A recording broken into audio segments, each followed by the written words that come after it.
Hai teman-teman, kali ini kami kelompok 2 dari kelas C3 Latsar PSDM 2022 akan berbagi cara pandang kami mengenai seorang tokoh penting dalam sejarah Indonesia melalui kacamata Core Values ASN.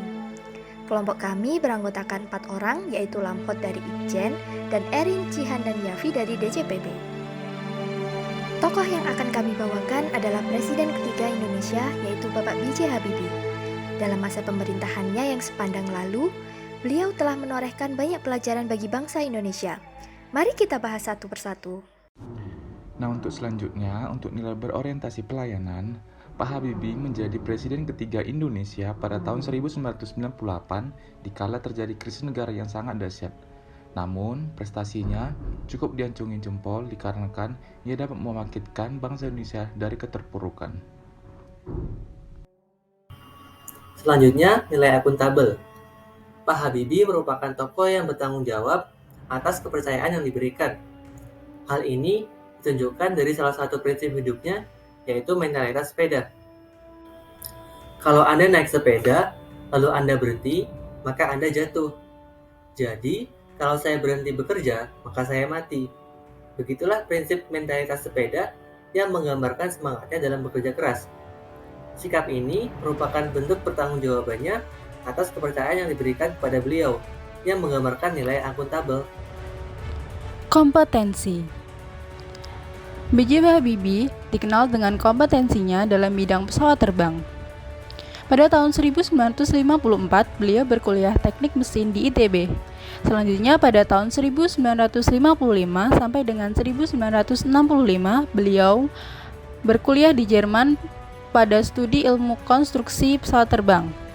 Selanjutnya pada tahun 1978 sampai 1998, beliau menjabat sebagai Menteri Negara Ristek atau Kepala BPPT. Beliau juga menjadi inisiator PT DI, Pindad, dan PT PAL. Dan juga sebagai inisiator pembuat pesawat R-80 dan N-250.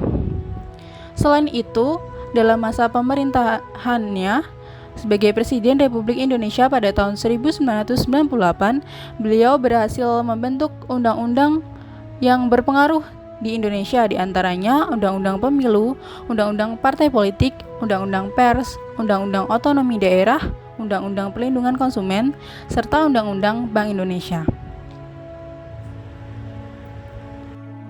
Di tengah krisis politik dan ekonomi, Pak Habibie memimpin negara yang masih dalam keadaan kacau balau pasca pengunduran diri Presiden Soeharto. Beliau melakukan berbagai upaya dalam menyelamatkan Indonesia pada masa transisi tersebut. Perasaan beliau yang berusaha keras menjaga keharmonisan ditunjukkan dengan berbagai kebijakannya seperti memberikan kebebasan pada rakyat untuk menyalurkan aspirasinya, melaksanakan pemilihan umum, menetapkan Undang-Undang Otonomi Daerah, dan Undang-Undang Anti Monopoli atau Persaingan Sehat. Loyalitas Presiden Habibie pada Indonesia sudah menjadi rahasia umum. Beliau pernah belajar di Jerman dan mendapat tawaran untuk menjadi warga negara kehormatan Jerman. Namun beliau dengan tegas menolak hal tersebut. Beliau pernah berkata, sekalipun menjadi warga negara Jerman, kalau sudah saat tanah airku memanggil, maka paspor Jerman akan saya robek dan akan pulang ke Indonesia. Untuk nilai adaptif, kita bisa melihat dari Pak Habibie sungguh dapat menyesuaikan diri terhadap perubahan dan mengembangkan inovasi dan kreativitasnya hingga ia bisa mendapat gelar doktor di Jerman hingga menjadi wakil presiden perusahaan penerbangan di Jerman serta prestasinya yang sungguh melimpah. Nilai kolaborasi. Untuk dapat membangun negeri, diperlukan kerjasama yang sinergis dengan berbagai pihak. Nah, itu tadi analisis kelompok 2 atas core values ASN yang dimiliki Pak Habibie semasa hidupnya. Terima kasih telah menonton.